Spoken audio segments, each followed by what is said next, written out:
Ассалаумағалейкум, Ақтөбе қаласының тұрғындары. Армысыздар, Рика телеарнасының кішкентай көрермендері. Сәлем достар. Бүгінгі бағдарламамыздың санын мерекелік етпекпіз. 30 тамыз ата заңымыз қабылданған күн. Өздеріңіз білесіздер, ол адамның, қоғамның, елдің құқығын қорғауға арналған.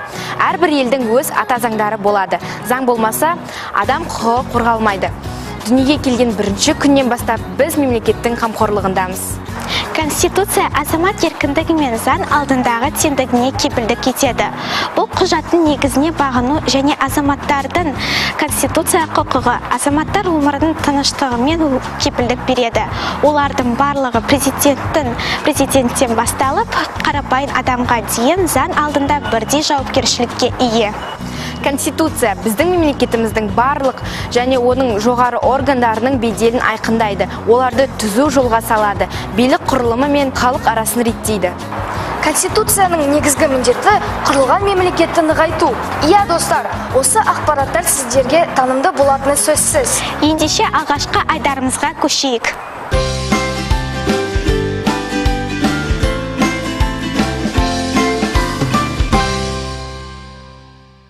Сәлем достар. Қайырлы күн, құрметті көрермендер. Достар, сабақтың басталуына да санаулы күндер қалды. Дайындықтарың қалай? Бұл жаңа әліпбиде бірге үйренейік айдары. Құрметті көрермендер, бұл жай айдар емес. Иә, сіздер бізбен бірге латын әліпбиіне саяхат жасап, жаңа сөздермен танысатын боласыздар. Кәусар, бүгін қандай мереке? Бүгін 30 тамыз Қазақстан Республикасының Конституция күні ғой. Жарайсың, мен ойымша салтанат қызықты мәлімет білетін сияқты. Иә, менің де ойымша солай. Ендеше салтанатты шақырайық. Еркін елдің ата заңы ардақты, әрбір сөзі, әрбір бабы салмақты. Адам құқы, бостандығы, теңдігі барлығында қарастырған жан-жақты. Сәлем балалар. Сәлем. Көңіл күйлерің қалай? Жақсы. Салтанат, саған қоятын сұрағымыз бар. Қоя ғой. Сен Конституция туралы қызықты ақпараттар білесің бе? Конституция құрылымы кіріспеден 9 бөлімнен 98 баптан және көптеген бірнеше тармақтар мен тармақшалардан тұрады. Конституция Қазақстанда тұратын әрбір азамат пен азаматшаға еркін өмір сүруіне мүмкіндік береді. Рахмет. Олай болса, жаңа әріппен танысайық. Балалар, алдымен бағдарламамыздың алдыңғы санда өткен әріптерді бір қайталап өтейік. О, Ү. Жәнібек, сен О әрпінен басталатын қандай сөз білесің? Ұшақ. Жарайсың, Жәнібек. Ұшақ. Ал Кәусар, сен Ү әрпінен басталатын қандай сөз білесің? И. Жарайсың, Кәусар. Үй. Балалар, жаңа әріппен таныспастан бұрын менің дайындаған сөз жұмбағым бар. Шешіп көреміз бе? Иә. Құрметті көрермен, сіздер де сөз жұмбақтың шешімін тауып көріңіздер. Бірінші жұмбағым: кіруге адам батпайды, аман есен сақтайды. Сандық. Жарайсың, Жәнібек. Енді сандық сөзін латын қарпімен жазып көрсетейін. Сандық сөзі латын қарпімен осылай жазылады. Сандық. Менің екінші жұмбағым: 3 тілі бар, тықылдаған үні бар. Сағат. Жарайсың, Кәусар. Енді сағат сөзін латын қарпімен жазып көрсетейін.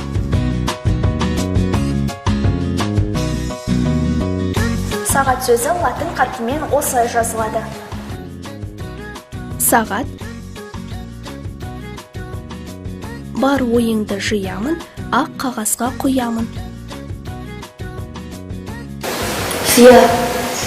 Жарайсың, Жәнібек. Енді сия сөзін латын қарпімен жазып көрсетейін. Сия сөзі латын қарпімен осылай жазылады. Сия. Оқу білім аспабы, қоймасының басқабы, бөлмесі де бірнешеу, тиегі бар ашпалы. Сөмке. Жарайсың, Кәусар. Енді сөмке сөзін латын қарпімен жазып көрсетейін. Сөмке сөзі латын қарпімен осылай жазылады. Сөмке. Сүрткен киімі тазарып, өзі қалды тымарып. Сабын. Жарайсын, Жәнібек. Енді сабын сөзін латын қарпімен жазып көрсетейін. Сабын сөзі латын қарпімен осылай жазылады. Сабын. Менің ең соңғы жұмбағым. Солдыр сұйық ағады, ақ болса да қар емес, шешуін кім табады? Сүт. Жарайсын, Каусар. Сүт сөзін латын қарпімен жазып көрсетейін.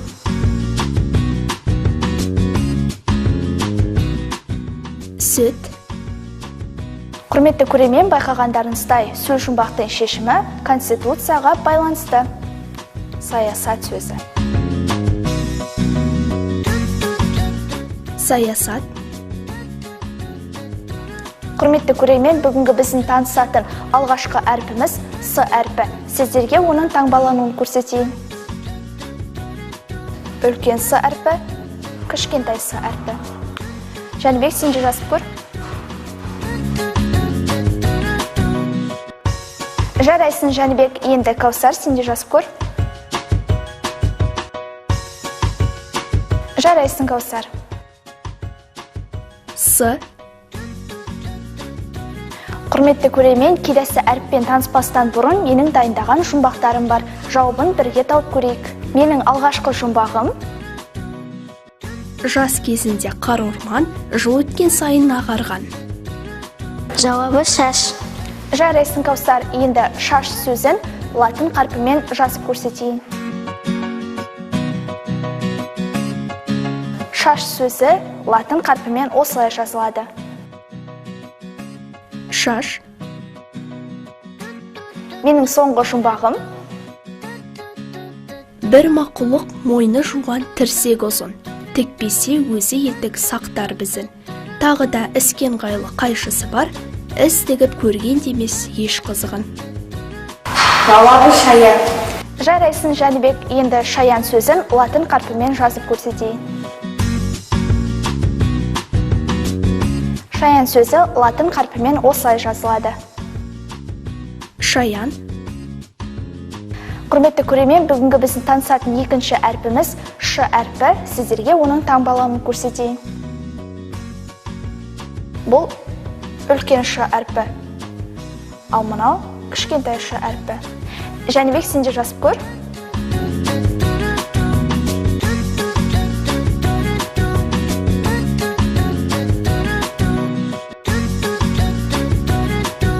Жарайсын, Жәнібек. Енді Каусар.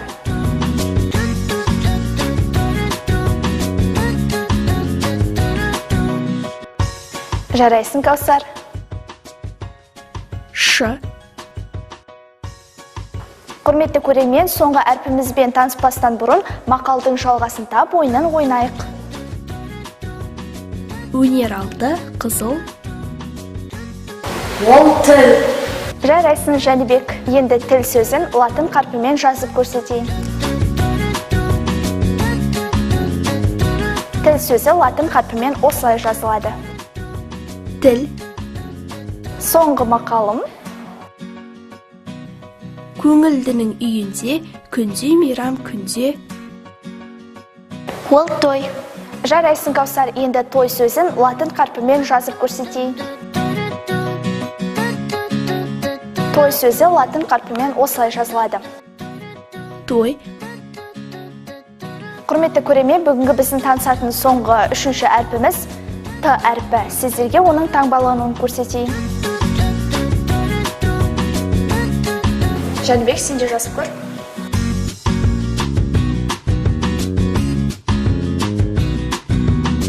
Жарайсын, Жәнібек. Енді Каусар, сен де байқап көр. Жарайсын, Каусар. Т. Құрметті көрермен, біз бүгін С, Ш, Т әріптермен таныс болдық. Сіздерде әрдайым қайталап жүріңіздер. Құрметті көрермен, бүгін жай бағдарлама емес, мерекелік бағдарлама болғандықтан айтатын ақпаратында осыған сәйкес болмақ. 2018 жылдың 12 қыркүйегінде Техникалық реттеу және метрология комитетінің төрағасы Арман Шақалиев пен мемлекеттік елтаңбаның авторы Жандарбек Мәлібеков, сонымен қатар Қазақстан сертификаттау және стандарттау институтының өкілдерінің бас қосқан жиыны болатын. Жиынның қорытындысы бойынша Қазақстан Республикасының мемлекеттік елтаңбасы техникалық жағдайлар заңына өзгеріс енгізген болатын. Бұл өзгеріс Қазақстан сөзін өзгертіп, латын графикасында жазатын болды. Бұл Қазақстан Республикасының тұңғыш президенті Нұрсұлтан Әбішұлы Назарбаевтың қазақ тілін кириллицадан латын әліпбиіне өзгерту жарлығы бойынша жүзеге асқан болатын. Мерекелік айдар осымен аяқталды. Келесі айдарымызды жіберіп алмаңыздар. Бүгінгі өткен сөздер мен әріптерді қайталап өтейік. С, сандық, сағат, сия, сөмке, сабын, сүт,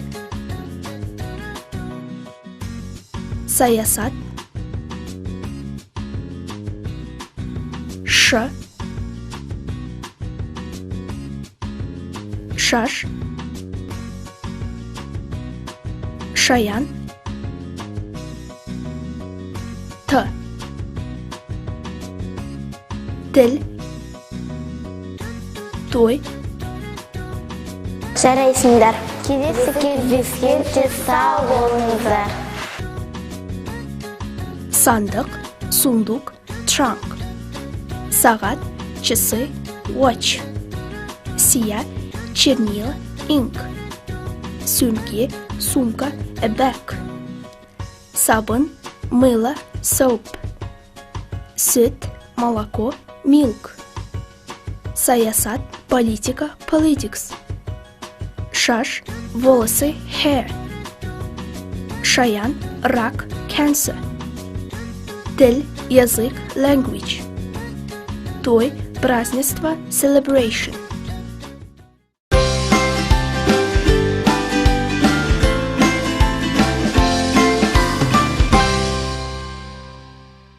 Әлемнің әр түкпірінде адам құқықтарына негізделген заңдар бар. Бір естігеннен жағымсыз немесе күлкілі болып көрінуі мүмкін. Бірақ бұл заңдардың барлығы адам өмір сүретін ортаны қорғауға арналған. Я, Мадина, мысалы ақштың Калифорния штатында аң аулауға рұқсат куәліктері жоқтар үйіндегі тышқанға қақпан құруына болмайды. Ал Сингапурда болса, жерге лақтырылған қоқыс үшін 100 немесе 2000 ақш доллар айыппұл салынады. Сонымен бірге бұл мемлекетте от шашу атуға немесе сақтауға болмайды. Заң бұзушылар 2 жылға бас бостандығынан айырылып немесе 5000 ақш доллар төлеуі қажет. Міне қызық, ал ендеше Америка тұрғындарына еш қауіп тудырмайды және бас бостандығынан айырмайтын отшашу жасап үйретейік. Ендеше қол өнер, сырлы өнер айдарына кезек берейік.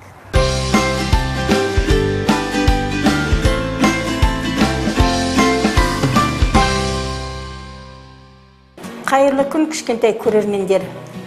Сәлем, достар. Қалайсыңдар? Балалар, сендер 30 тамыз қандай мереке екенін білесіңдер ме? Иә, білеміз. Ол Конституция күні.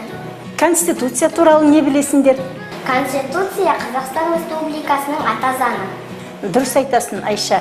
Қазақ халқы өзінің басынан қаншама қиындықтар өтсе де, екі құндылықты мәңгілік сақтап қалған. Ол сөз құдіреті және заң құдіреті.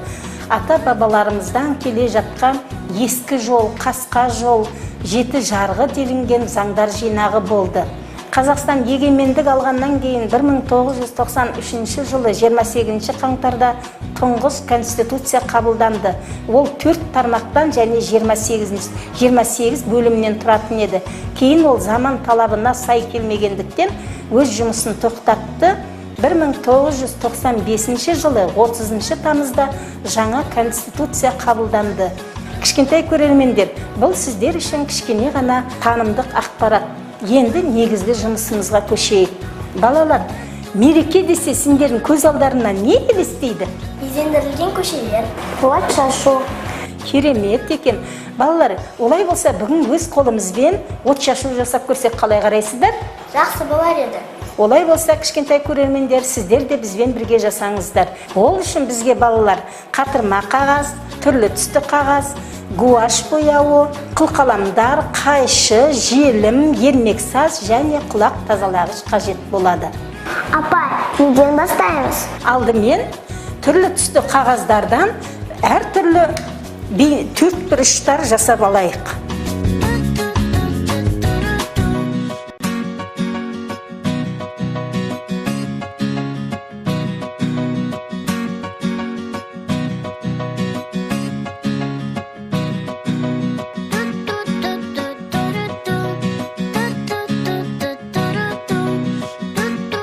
Апай, біз бұл қиындылардан не жасаймыз? Бұл қиындыларды қазір біз мына картон қағазға қаланың көрінісін бейнелейтіндей етіп жабыстырамыз, бұлай етіп міне. Ал желіммен жабыстыра қойыңдар.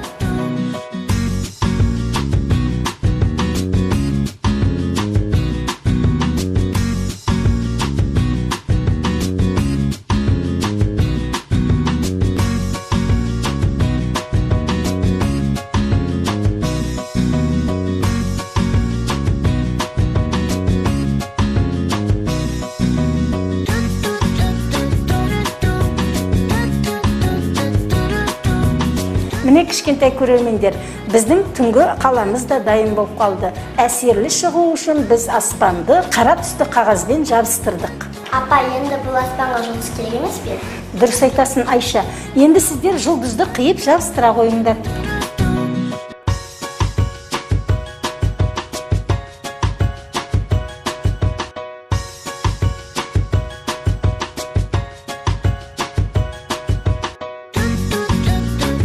Апай, енді жұлдыздарын жабыстырамыз ба? Дұрыс айтасың, Диана, жабыстырамыз. Ал енді өздерің жабыстыра қойыңдар.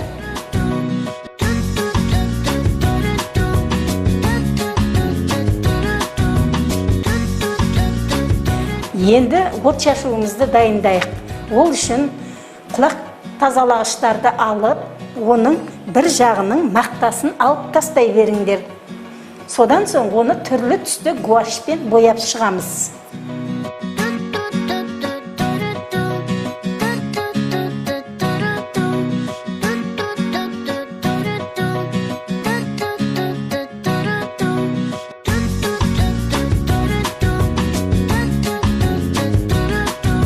Міне біздер барлық құлақ тазалағыштардың барлығын әртүрлі түспен бояп шықтық. Енді оны жабыстырамыз әрі қарай. Алдымен ермексаздан от шашуға арнайы бекіткіш дайындаймыз. Апа, енді мыналардың үстіне от шашуларды орнатамыз ба? Иә, дұрыс айтасың. От шашуды сендер орналастыра беріңдер.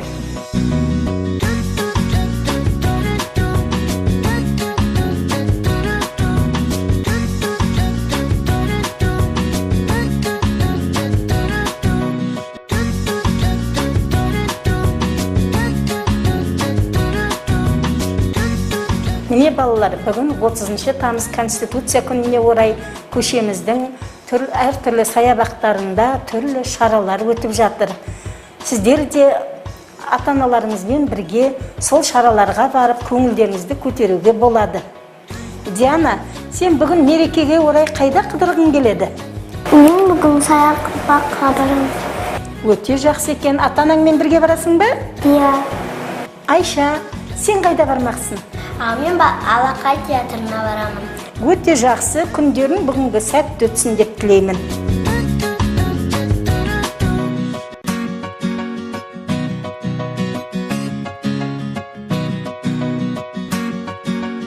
Қандай тамаша! Маған да ұнайды. Иә, кішкентай көрермендер, бұл біздің өз қолымызбен жасаған от шашуымыз. Сіздерге де мерекелік көңіл күй сыйлайды деп ойлаймын. Бізбен бірге сіздер де жасаңыздар. Бүгінгі Конституция күні құтты болсын. Барша қазақстандықтар аман болып, тек елімізде тыныштық заман болсын. Балалар бақытты ғұмыр кеше берсін. Сау бол. Сау болыңыздар. Қатырма қағаз. картон, cardboard. Түрлі түсті қағаз, цветная бумага, colored paper. Отшашу, салют, salute. Қылғалам, кисточка, tassel. Қайшы, ножницы, scissors. Ермексаз, пластилин, plasticine. Құлақ тазалағыш, чистящее ухо, cleaning ear.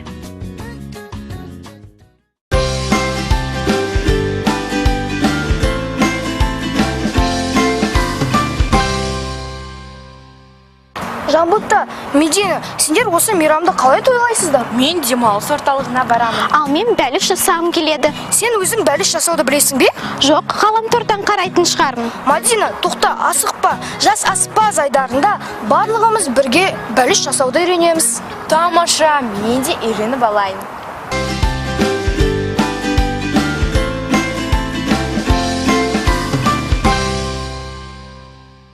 Қайырлы күн, қымбатты көрермен. Көңіл күйлеріңіз қалай? Сәлем достар. Барша қазақ халқын Конституция күнімен құттықтаймын. Аспанымыз ашық, еліміз тыныш болсын.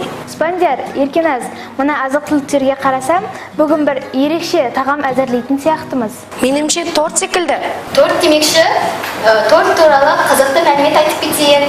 Италияның наубайханашылары ең үлкен тортты дайындаған. Оның көлемі 244 шаршы метр болса, оның салмағы 1000 килограмм. Еркеназ, ол сонда қандай үлкен торт болған? Ең үлкен торт екен. Бірақ дәл қазір біз торт емес, дәмді бәліш дайындайтын боламыз. Олай болса көрермен, бастайық. Бәлішті дайындауға бізге 100 грамм май, 200 грамм ұн, 200 грамм су және жарты шай қасық тұз керек болады. Сонымен қатар бәлішімізге дәм беретін жеміс-жидектің түр-түрін пайдаланамыз. Ең алдымен ұнымызға үткіш арқылы майымызды өткізіп аламыз.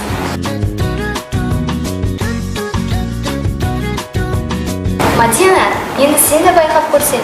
Әрине.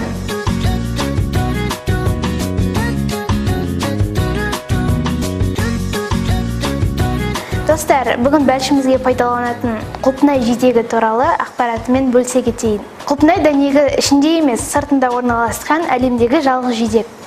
Сонымен қатар құлпынайды көбірек жеген пайдалы, себебі ол адамның есте сақтау қабілетін жақсартады. Құлпынайдың шырыны ағзадағы токсиндерді шығарады және оның беттегі пигменттер мен дақтарды кетіретін қасиеті бар. 18 ғасырда құлпынайдың қызыл түстен бөлек ақ түсті сорты болған екен. Алайда бүгінгі күнде ол сорты жойылып кеткен. Дегенмен ғалымдар ананас пен құлпынайды араластыру арқылы құлпынайдың ақ түсті сортын ойлап тапқан. Мадина, Еркеназ, мен сендерге көмектесіп, қасықпен табаққа ұн салып берейін.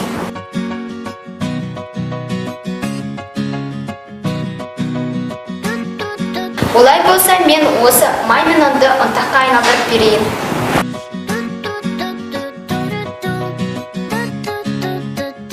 Ал енді 4 ас қасық суды жарты шай қасық тұзбен араластырамыз.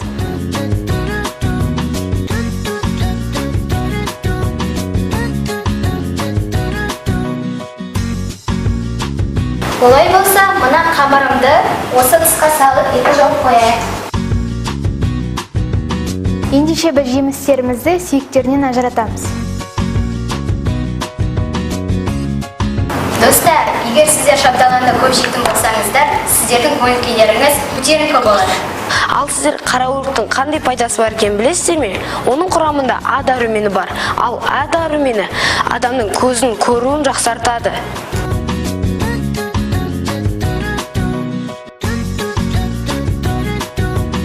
Олай болса, осы жемістерімізді турап алайық.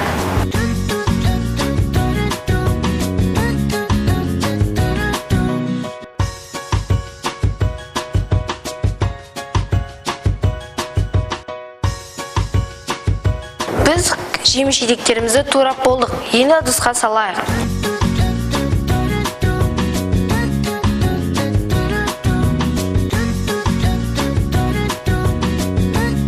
Жеміс-жидегімізді салып болдық, енді қамырға көшейік. Алдымен пергамент қағазына ұн сеуіп аламыз.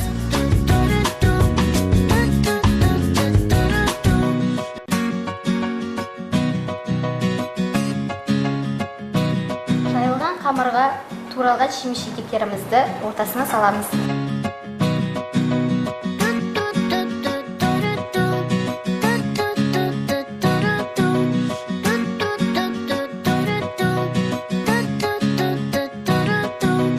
Енді болды ма? Жоқ, енді барлығымыз бірге бәліштің шетін әдемілеп қайырамыз.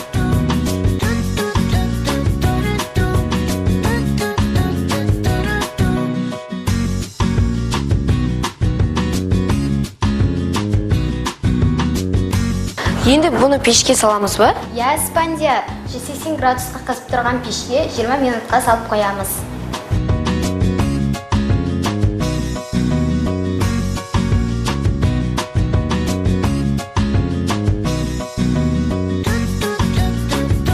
Ардақты көрермен, бәлішіміз дайын болды. Енді оны қан ұнмен безендіреміз. Иісі қандай керемет. Түрі де өте дәмді екен.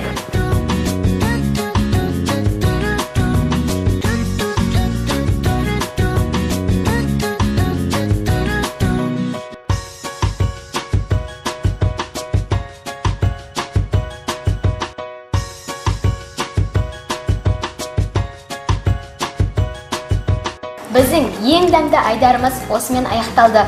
Біз секілді жас аспаз болуға асығыңыздар. Келесі кездескенше Сау болыңыздар! Торт, кейк. Он, мука, flour. Май, масло, butter. Су, вода, water. Тұз, соль, salt. Жеміс-жидек, фрукты и ягоды, fruits and berries. Құлпынай, клубника, strawberry. Шабдалы, персик, peach. Қараөрік, слива, plum. Қант ұнтағы, сахарная пудра, powdered sugar.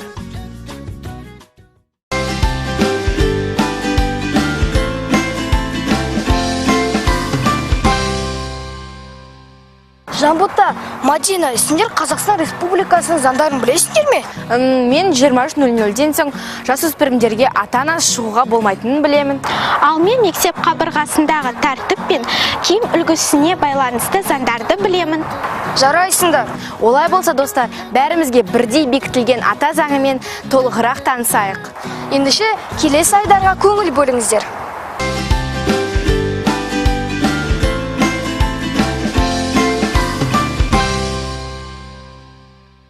Қайырлы күн, достар. Бүгінгі көңіл күйлеріңіз қалай? Армысыз көрермендер? Ардақты көрермен, біліп жүрек айдарында біз сіздерге тек әрдайым танымды ақпарат беруге тырысамыз. Ярай, дұрыс айтасың. Көкейіміздегі түрлі сұрақтарды келген қонағымызға қойып, жауап аламыз. Ондай болса, қонағымызды таныстырып, қаламыздағы ең керемет саябақта тынығып алайық. Ақтөбе облысының адвокаттар алқасының мүшесі Раисов Қатарбай ағамыз. Саламатсыздар ма, балалар? Саламатсыздар ма, құрметті көрермендер? Аға, біздің ата заңымыз қашан және қалай қабылданды?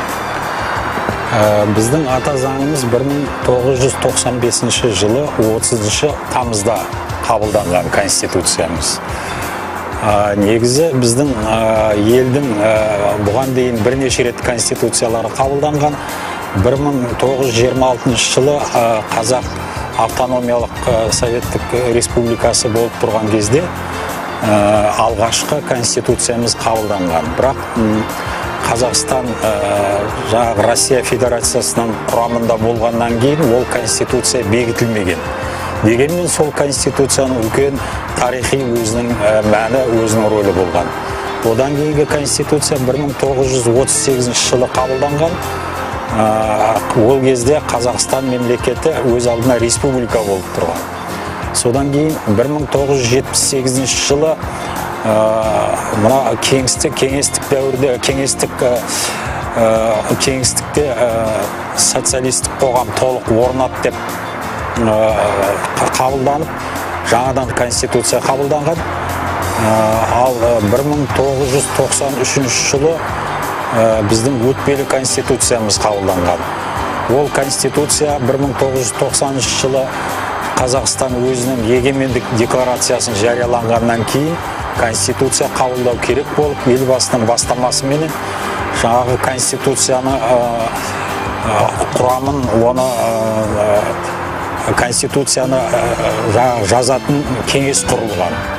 Ал ол өтпелі кезеңнің конституциясы болғаннан кейін 1995 жылы біздің осы соңғы конституциямыз қабылданды. Басқа оның алдында қабылданған конституцияға қарағанда бұл конституцияның ерекшелігі бұл бүкіл халықтық референдуммен қабылданған. Ал оның алдындағы конституциялар бір жоғарғы кеңестің сессияларында қабылданып отыр. Біздің конституциямыздың тарихы осындай балалар. Аға, біз сияқты жасөспірімдерге ерекше көңіл бөлетін заңдар бар ма? Әрине ондай заңдар бар. Өйткені бала жасөспірімдер өздерінің құқықтарын қорғай алмайды. Сондықтан 1989 жылы Біріккен ұлттар ұйымының бастауыменен балалар құқығын қорғайтын конвенция қабылданған. Осы конвенцияның негізінде біздің Қазақстанда да балалар құқығын қорғайтын заң бар. Және жаңағы мен айтып өткен конвенция біздің Қазақстан оны қабылдап ратификация жасаған.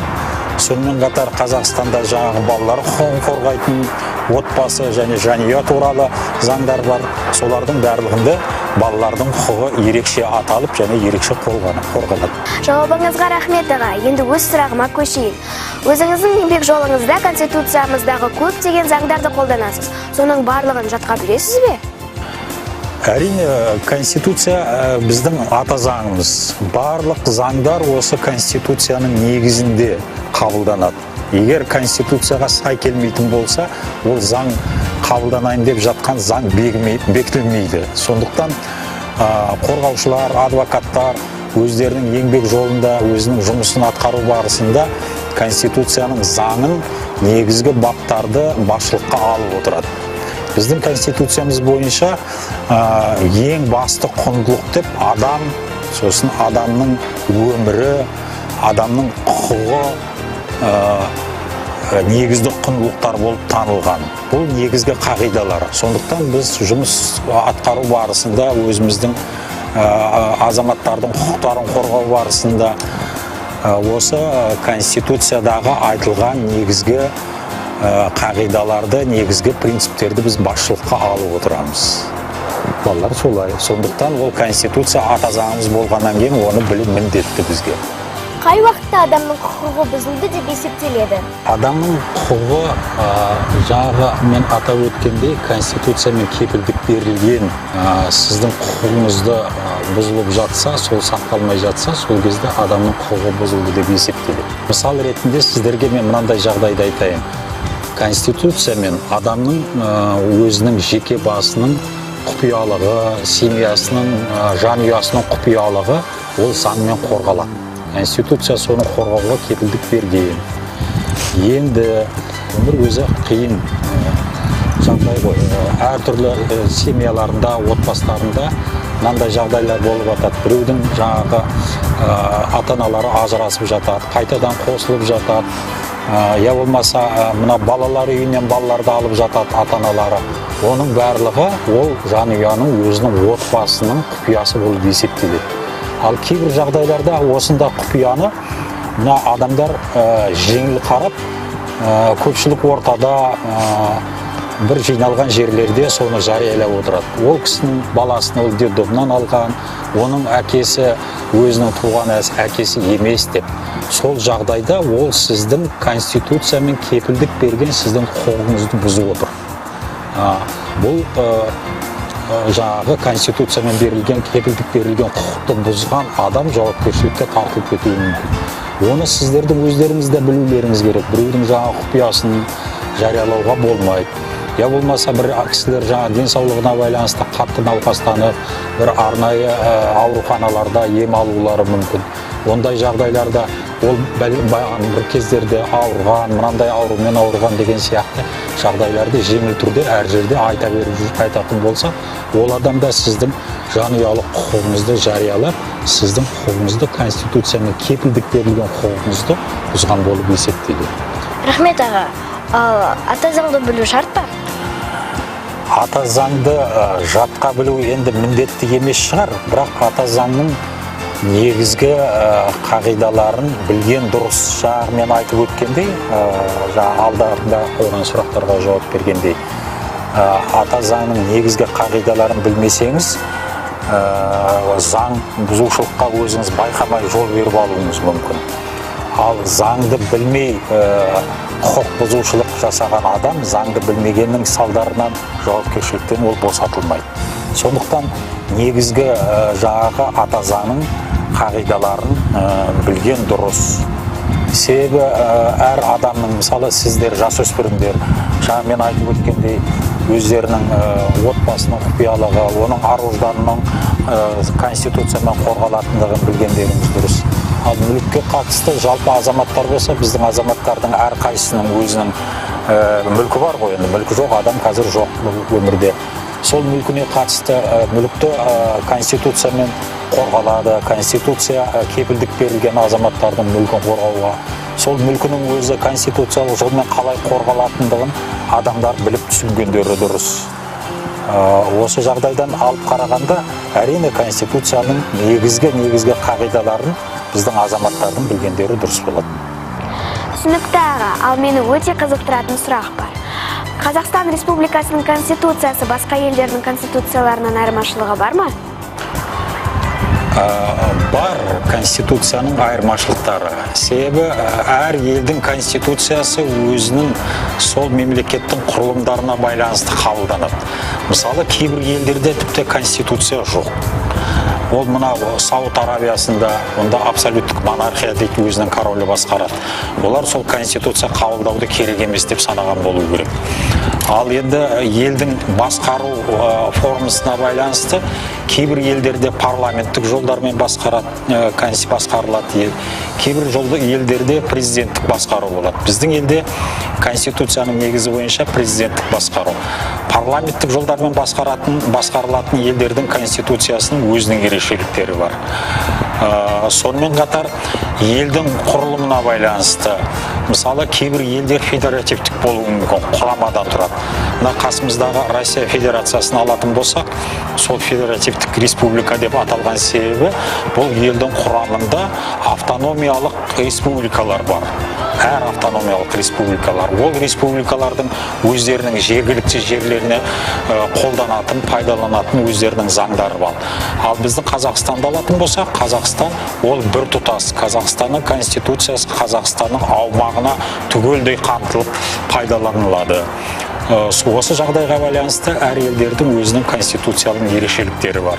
Сонымен қатар ол республика болып есептеле ме, ол мемлекет болмаса, жаңағы монархиялық басқарудағы мемлекет па, монархиялық басқаруда болғанда конституциялық монархиядағы ел ма, болмаса абсолюттік монархиядағы ел ма, осылардың барлығы өзінің конституциясына өзінің ерекшеліктерін жаңағы белгілеп отырады.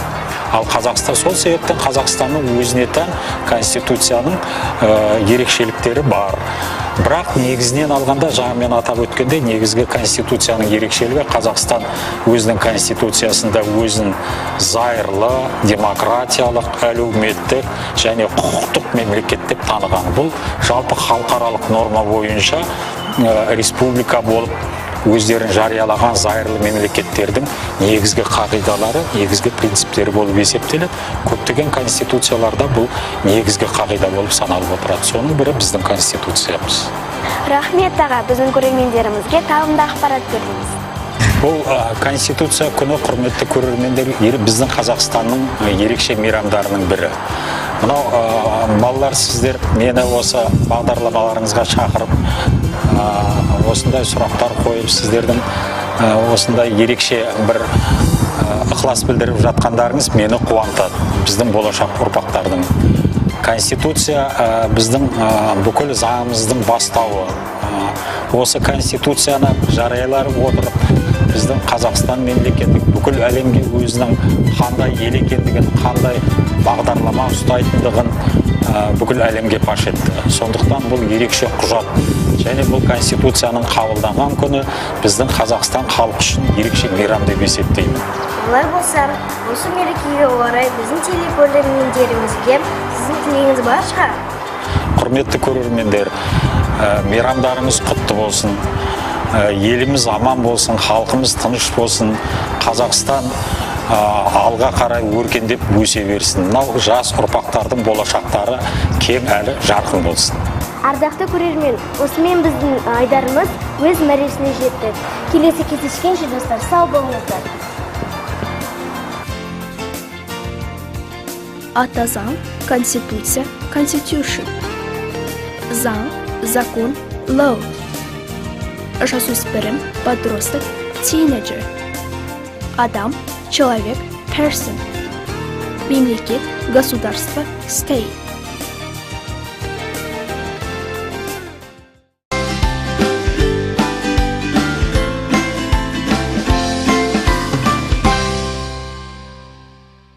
Достар, осымен біздің мерекелік бағдарламамыз аяқталды. Келесі бағдарламамызды өткізіп алмаңыз. Бүгінгі айтқан ақпараттарымыз сіздерге пайдалы болды деген ойдамыз. Келесі кездескенше сау болыңыздар.